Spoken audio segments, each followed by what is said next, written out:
Hello મિત્રો, જો તમે આ તડકો બહુ પડતો હતો, તો આમ તડકો પડતો હતો, આમ માથા ફાડી નાખે એવો તડકો પડતો હતો કે ગજબનો.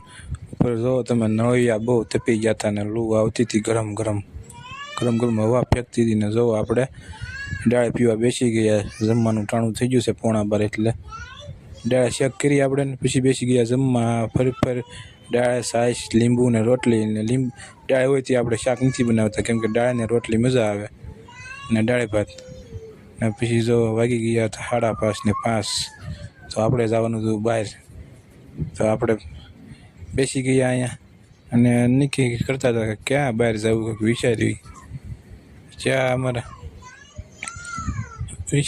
અમારા વિદ્યાબેન છે ને રમતા કે એક બહાર લઈ જાવ ને કે હોટલમાં જમવા. તો અમે કીધું જાવી આજે સાંજે હોટલમાં. અને વિદ્યાબેન કે તો મને બહુ ગરમી થાય છે, તો હું નાહી આવું. પછી નાહી ધોઈને પછી જવાનું છે હોટલમાં. સવારમાં નાહી હતી પણ હોટલમાં જવાનું છે એટલે પાછી ફરીથી નાહી નાખવું. તો અમારા વિદ્યાબેન નાહવા જાય છે. અને પછી આપણે છે ને આવ્યા હોટલમાં. અને હોટલમાં છે ને વિદ્યાબેનને મજા આવી ગઈ. અહીંયા બધું હતું રમવાનું, નાના છોકરાનું. હોટલમાં જમી લેવી. પછી જવો આવી કાંઈક હોટલ હતી અને અમે તો જમી લીધું હતું. પછી આ વિદ્યાબેનને રમવું હતું આમ હિંચકામાં. અને મિત્રો, અમારા વિદ્યાબેન ઘરે જવાનું નામ જ નહોતું લેતા, અને તો મજા આવી ગઈ, સમજતા જ નહોતા.